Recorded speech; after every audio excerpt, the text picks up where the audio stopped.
Hello, faithful, and welcome to the 49ers Plus podcast. I'm Al Moriello, and this is your source for the most objective 49ers discussion. Only smart takes, no clickbait. And it's a Victory Monday, recording this on Monday evening. Lots to discuss, starting with Mac Jones' big day, starting relief of Brock Purdy. We're going to get into Twitter morons, or at least one in particular, discussing how the running game has struggled this week for San Francisco. Defense, closers, closing out the game the last two drives. Fred Warner's turning point punch-out fumble. Run D, okay this week after a much stronger showing against Seattle. And some miscellaneous odds and ends to take away from the game. So let's jump right into it. Mac Jones, first start for the 49ers, coming over after a year in Jacksonville before 3 years in New England. Big day, 279 yards, 3 touchdowns, 67% completion percentage, but he started slow, right? 3 and out on the first, a couple 3 and outs during the game, but started slow on the first drive, then started to find his rhythm. Jake Tonjes was the recipient of the first TD on a bootleg to his left.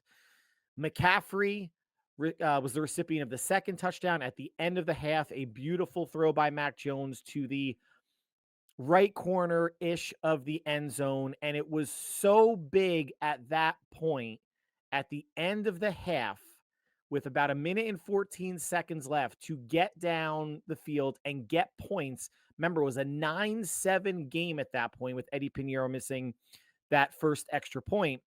But to go 9 plays, 77 yards for a touchdown in a little over a minute, pushed it obviously to a 2-score game. But I think that's where Mac, really gained confidence and started to settle into a rhythm and threw another touchdown, obviously, in the third quarter. But big to stretch the lead after a first half that you felt like the Niners were in control, even through 3 quarters, but the score didn't reflect it. And again, it felt like a game, like games last year that the Niners ultimately lost. The Cardinals game, the Rams game in St. Louis, the Seattle game at home, division games that you felt like, wow, the Niners really have control. And then the opposing team who's trailing by a score gets the ball back toward the end of the game and winds up marching down the field for the victory, the way that we saw the Seahawks do last year, but they couldn't this year. And the Saints could not this year, down 26-21, could not get that go-ahead or game-winning touchdown. And the third of Mac Jones touchdowns going to Juwan Jennings for, 41, 42 yards, a couple plays after the Niners recovered the Alvin Kamara fumble. Now, Jones wasn't just efficient. He spread it around. 8 different receivers caught a pass for Mac Jones. Again, Marquez Valdes-Scantling did not. I believe he was targeted once. He is a waste. He should not be on the team, and Robbie Chosen should not have been cut. Only one more week of Marquez Valdes-Scantling, guys. Week 4, DeMarcus Robinson will be activated. Bye-bye, MVS. And if he, sticks on the practice squad, totally fine. But next man up at receiver from the practice squad should always be Russell Gage. Other than the speed, have no idea what Kyle and the offensive staff sees in him. MVS sucks. Last week's podcast, I talked extensively about how well Mac Jones fits this offense. And he does. And you heard on the telecast that nothing needed to be adapted. Nothing needed to be scaled down. He's coming in for Brock Purdy, who is more athletic and more mobile than Mac Jones is, but it's not like he's coming in for Jaden Daniels or Josh Allen or Lamar Jackson, where the running game is such a big part of those starting quarterbacks' overall offensive games. Mac does have a stronger arm than Brock. I don't think anybody's going to dispute that. He can make all the throws. I think Mac is a good processor pre and post snap. Brock Purdy is an elite processor pre and post snap. And Mac Jones is a backup quarterback who's a former starting quarterback. The Saints game represented his 50th start of his career, and this is his 5th year. Lots of starts with New England. I think 7 or 8 starts last year with Jacksonville, the Niners have a starting caliber quarterback at the backup position, which they haven't had since 2022 when Trey Lance was the starter and he wasn't even a starting caliber quarterback and he still isn't. But they had Jimmy Garoppolo as the backup, who started a whole bunch of games for the 49ers. And then obviously Brock Purdy as the number 3, who ultimately was the quarterback to end that season. You know, one thing about Mac Jones, he ran it 6 times for 6 yards. So it's an even 1 yard per carry, or clean 1 yard per carry average, but he has zero mobility. And I've always found it shocking how athletes, and you've seen, like, I'm sure, like Mac Jones without a shirt on, or he's not an Adonis by any means, but how professional athletes at the quarterback position in their mid 20s can have zero mobility. Both of the Mannings, Drew Bledsoe, Troy Aikman, Mac Jones. I mean, there are numerous pocket passers in the league. And again, we're not talking about running like Michael Vick, but even a little bit of Russell Wilson mobility. Not Russell Wilson mid 20s, Russell Wilson early 30s, mid 30s mobility to just evade, more pocket navigation, evading a pass rush, stepping up, taking 3, 4, 5 yards if it's there, if everything downfield is covered. But zero mobility. And Jones was sacked 3 times.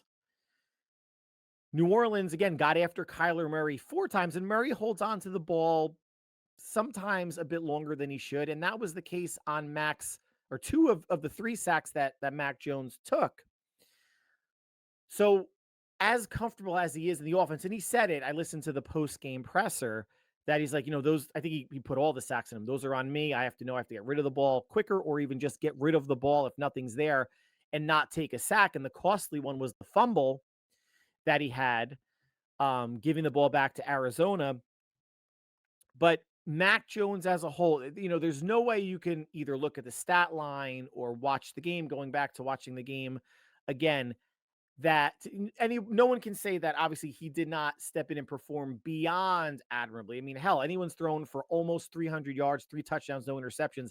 That is obviously a really strong game. And I might be looking to pick up Mac Jones on one of my fantasy teams, since Jaden Daniels is hurt with a twisted knee, and he's questionable for this upcoming game on Sunday. And I'm not even sure if they're playing Monday. I have no idea who they're playing. So I have to just keep an eye on that.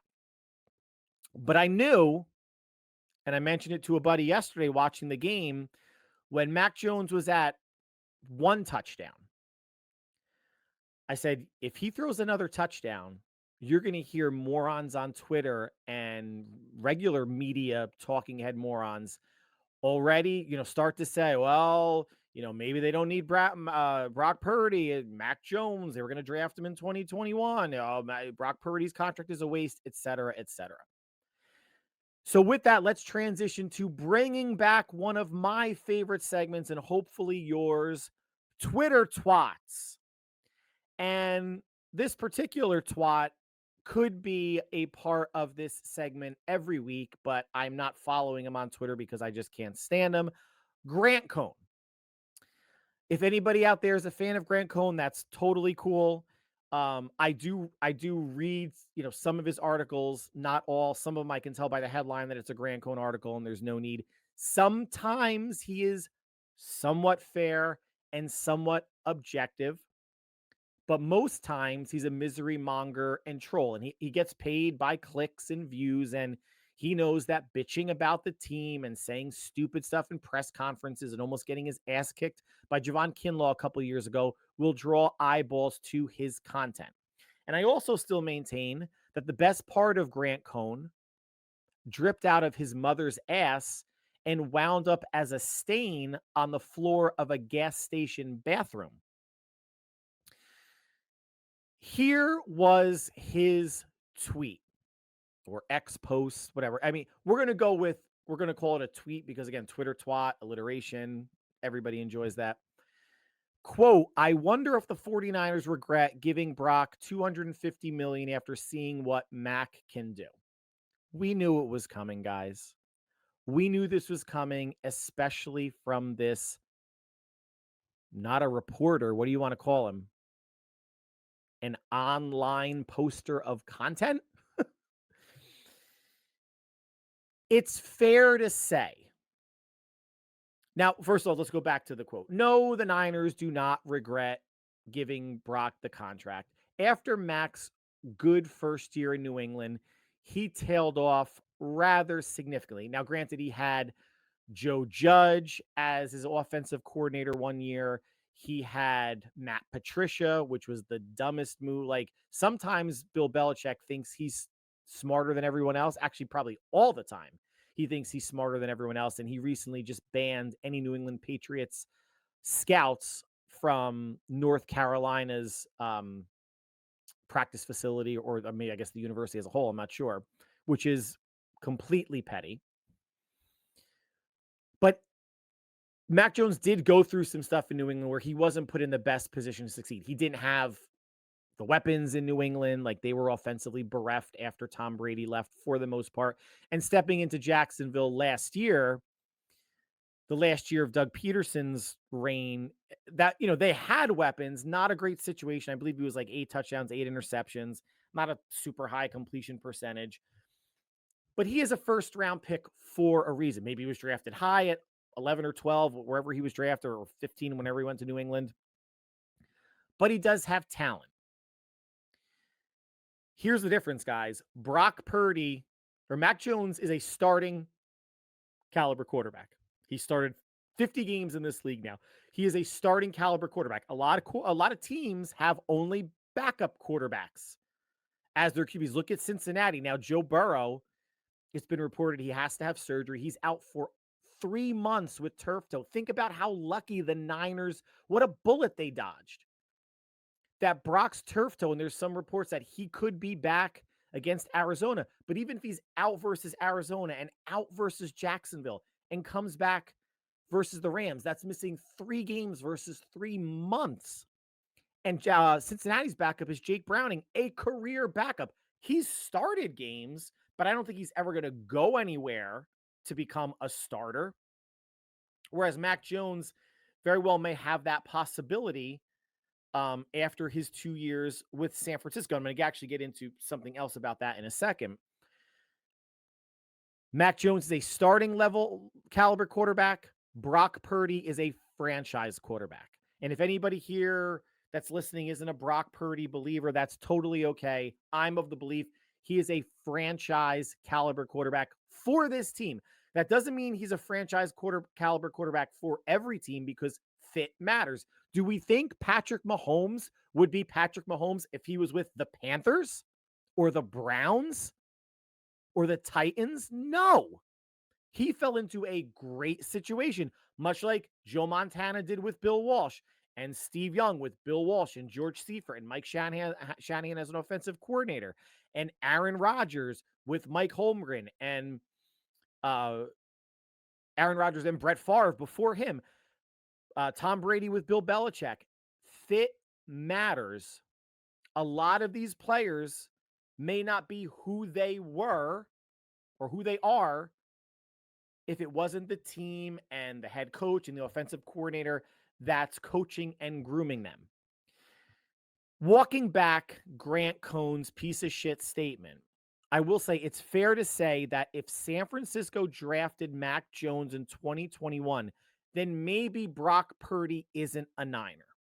If Mac Jones stays healthy, doesn't get hurt the way Trey Lance did, doesn't show major regression, may not even matter if he brings the Niners to a Super Bowl or not, shows growth, is effective in Kyle's scheme, becomes that Kirk Cousins that Kyle was looking for when he was pining for Kirk Cousins before they made the trade for Jimmy Garoppolo, then Brock Purdy might not be part of the team, or they still like him and draft him as a 7th rounder in 2022, but maybe Brock never sees the field. Again, if Mac Jones doesn't get hurt, Brock only saw the field because 2 quarterbacks in front of him got injured. Sometimes life is about timing and luck.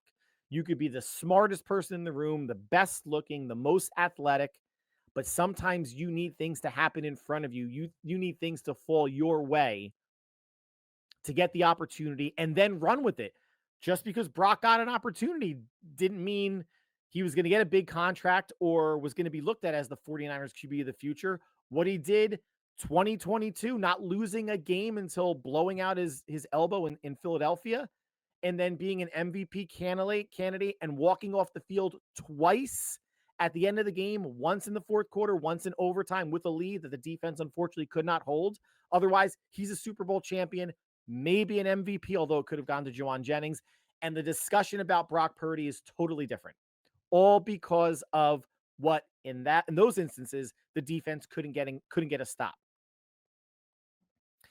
But if what Grant Cohn stated and what Colin Cowherd stated also, it wasn't on Twitter, so he's not going to fall under Twitter twats, but this was his on his show, giving more credit to Kyle Shanahan, that anybody can do this in Shanahan's offense, et cetera, et cetera.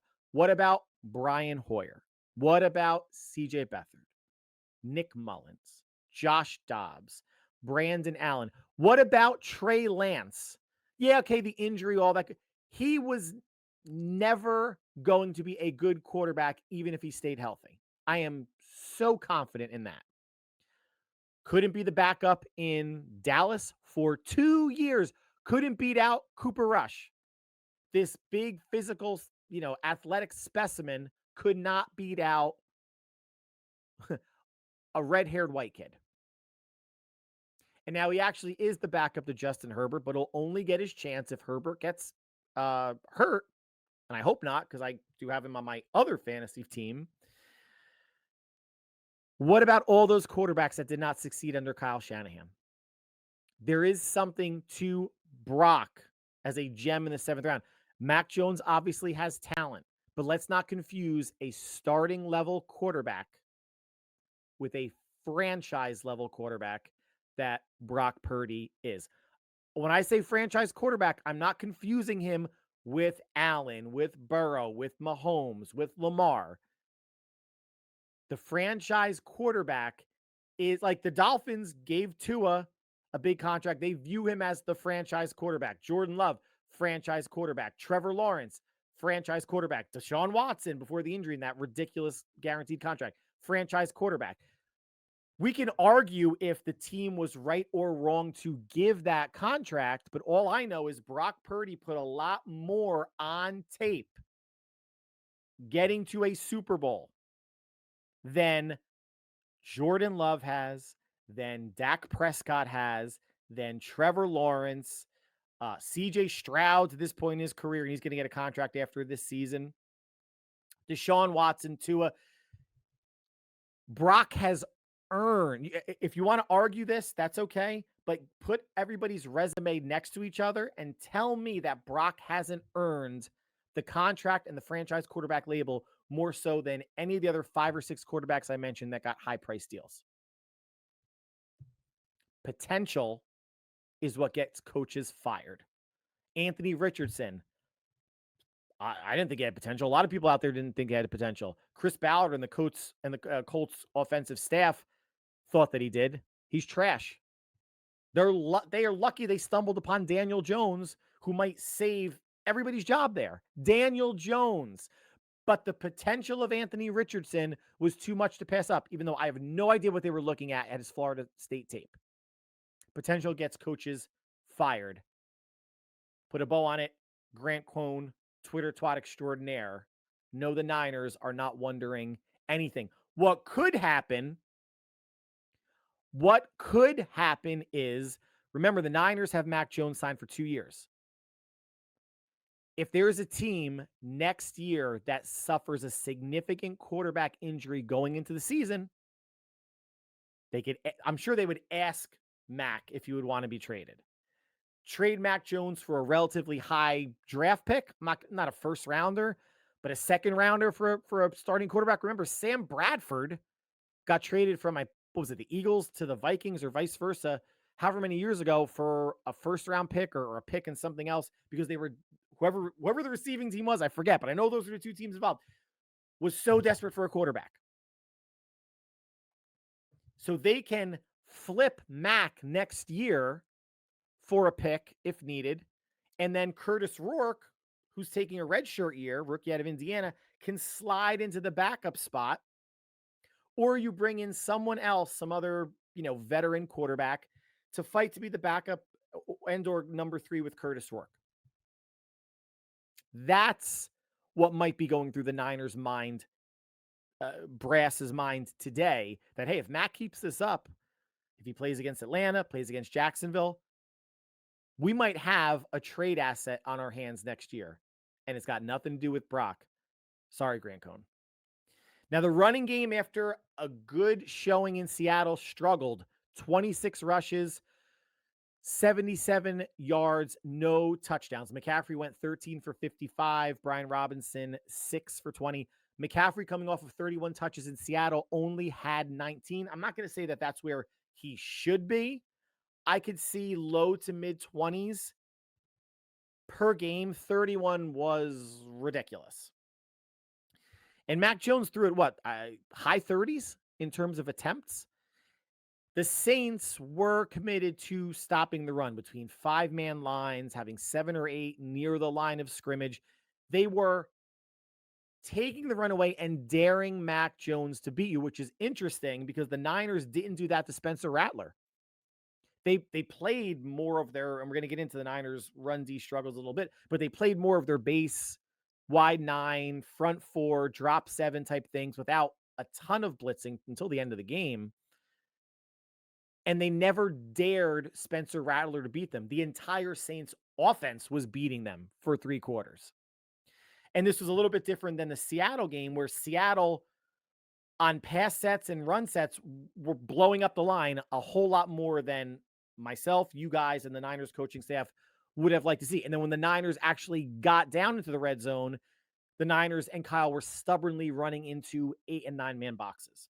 The Niners still ran the ball well or better than they did against the Saints. They had 36 rushing attempts against Seattle, 26 against New Orleans, but still wound up getting the victory.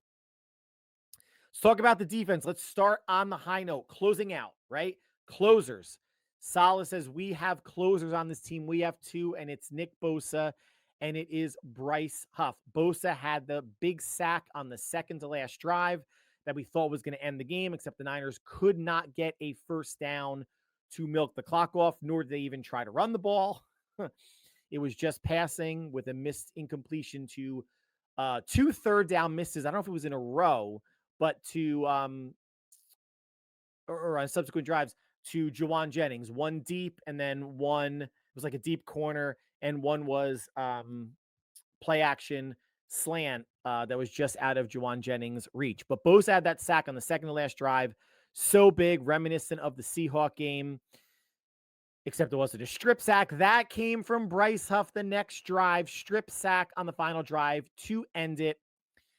22 total pressures by the 49ers, much better than what they put forth against Seattle.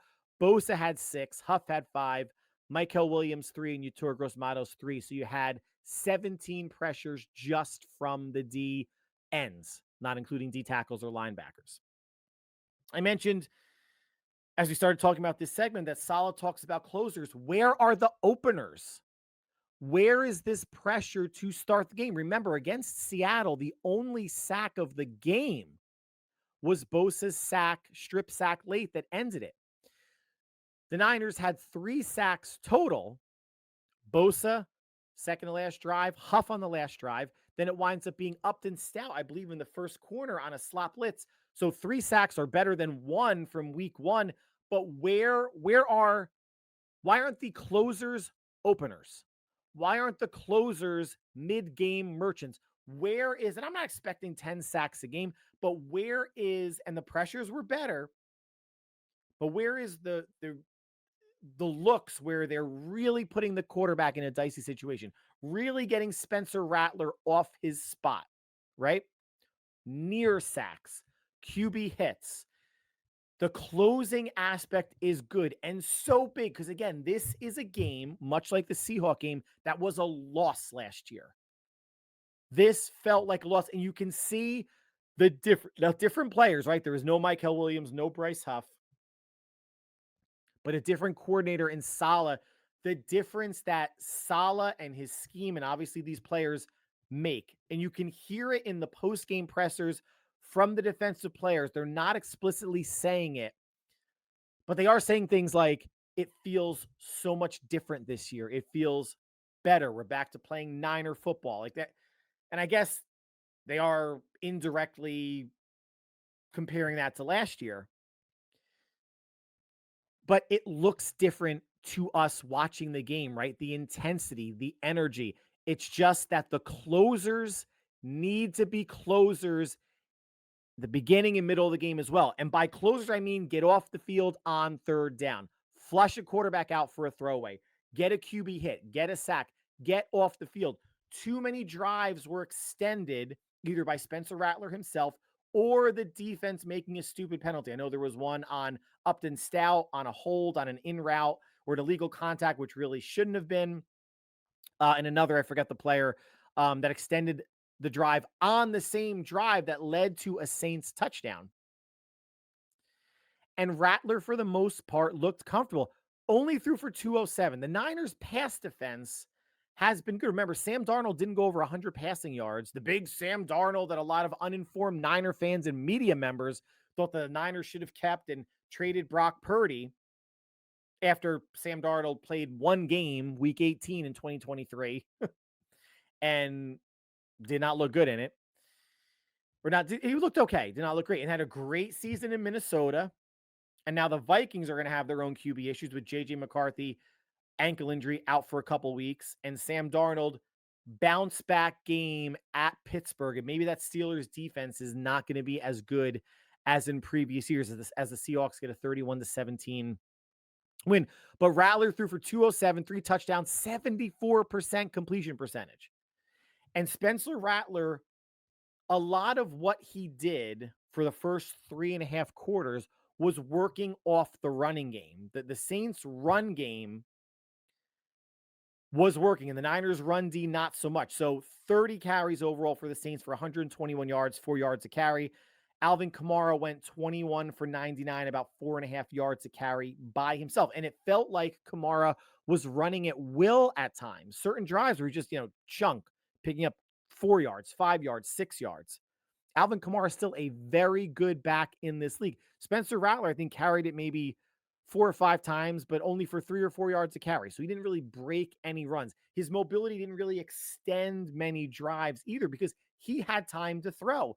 But the entire Saints offense was working. They were playing complementary football between offense and defense and between the run game and the passing game. But when the Niners knew it was pass, the last 2 drives, especially with a backed up Saints team starting from either their 11 or their 6 or 4 yard line, whatever it was, Rattler is not the quarterback at this point in his career, the beginning of his second season, that he's going to take the team down the field just on his arm alone. Now let's rewind a little bit in the game. Big punch out by Fred Warner, turning point of the game. Numerous defensive players said it in the pregame presser, and I totally agree. Remember, guys, 19-14 at the time. The Saints at the Niners 30 on a 2nd and 4. Kamara with the reception, holds it to his helmet, going to the ground. Warner comes over for the punch out. Niners recover and score a couple plays later to push it to a 2-score game, 26-14, which was really big because the Saints went right down the field immediately after that and scored and made it 26-21. So and I heard Ricky Pearsall say and other players, Warner's doing that every practice, putting bruises on teammates' arms on offense because he is punching at the ball, right? I think Jennifer Lee Chan, one of the reporters, was calling it the peanut punch because Charles Peanut Tillman of the Bears made that famous during his time. And not to say that other players weren't doing it, but he was getting the notoriety, the recognition for it. And it's become a staple for defenders, whether it's punching or you're seeing players going in, holding a running back up, and someone's coming in to try to just rip the ball out of the running back's arms as he's cradling it, before the whistle blows to stop forward motion or forward momentum. So got Demo at corner had a really strong game, wasn't really challenged much. Upton Stout, Renardo Green got turned around on the first drive, basically fell on an out and in or an out and post by Chris Olave. Rattler threw it behind him, or else that would have been 7 points on the board.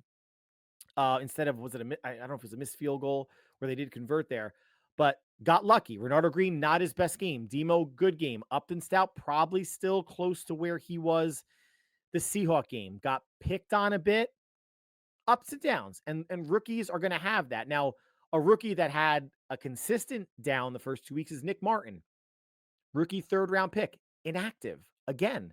Curtis Robinson promoted to the 53. So Nick Martin might not be active for the foreseeable future,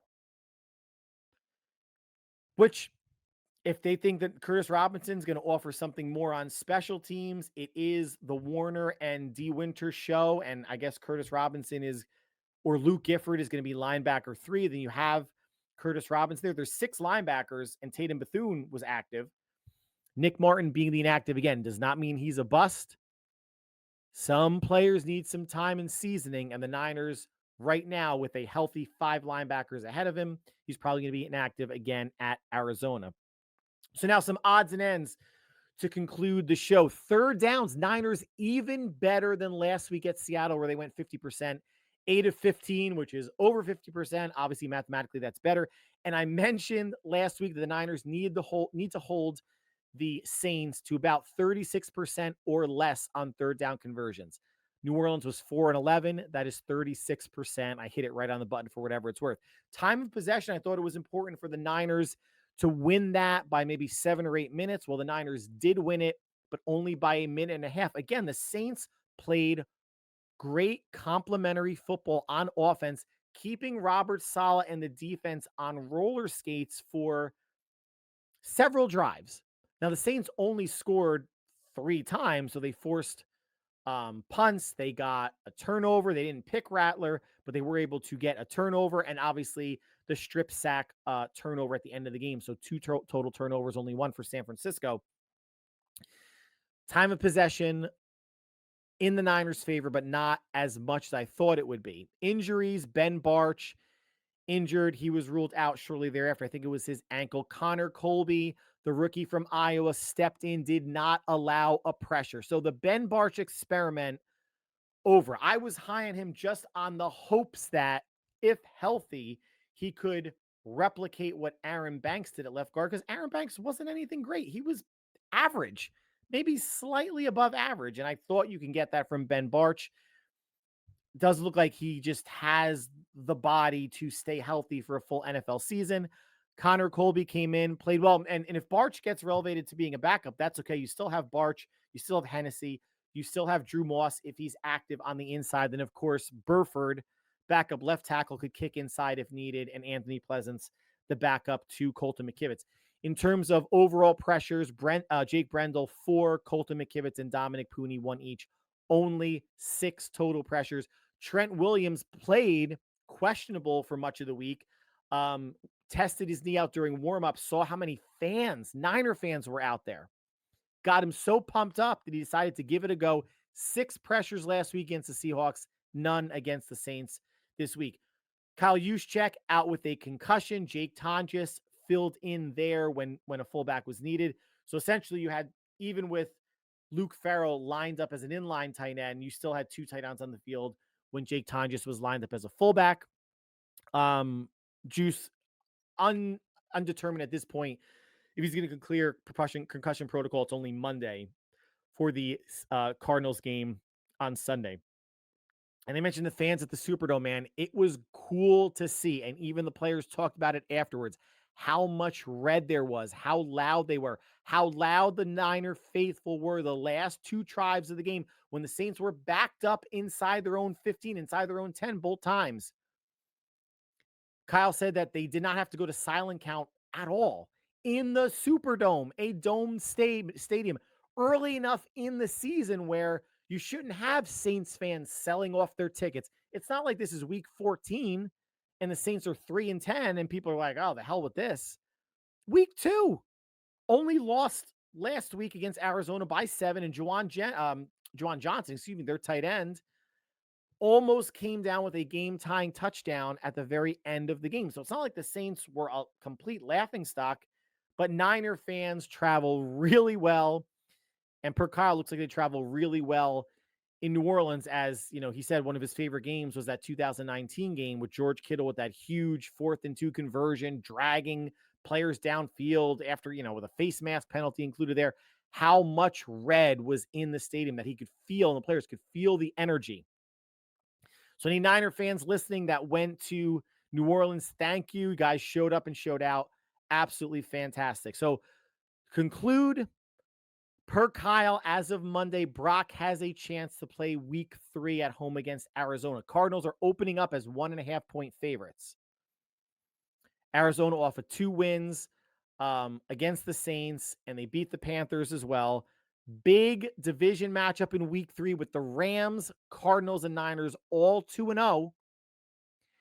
And Arizona coming into San Francisco with the Niners having a chance to go to 3-0 and 2-0 in their division. We will recap. We will preview this game on either Wednesday or Thursday, probably Thursday, and I'll give the full breakdown. But again, how lucky the Niners are that Brock dodged a bullet with the turf toe, and that it may be a 2 or 3 week injury and not a 3-month or more injury. Regardless, the Niners are fortunate to have Mac Jones be the backup for as long as he needs to sub in for Purdy, whether it's just this upcoming game against Arizona or Arizona and Jacksonville, or this Saints game will be his only playing time this season. The Niners very fortunate to get Mac Jones on board. Again, a starting level quarterback backing up the franchise quarterback in Brock, leading the Niners to a 2-0 start this season. So that's going to conclude the podcast. Like always, I want to thank you guys for taking time from your busy schedule to make us part of your viewing and listening routine. Whatever you guys are doing between now and when we speak again, which will either be Wednesday or Thursday, again, previewing Arizona at San Francisco with the Cardinals opening up as a 1.5-point favorite. And there's going to be a lot to talk about there. But whatever you're doing between now and then, all stay happy, healthy, and safe. We will talk soon. Take care.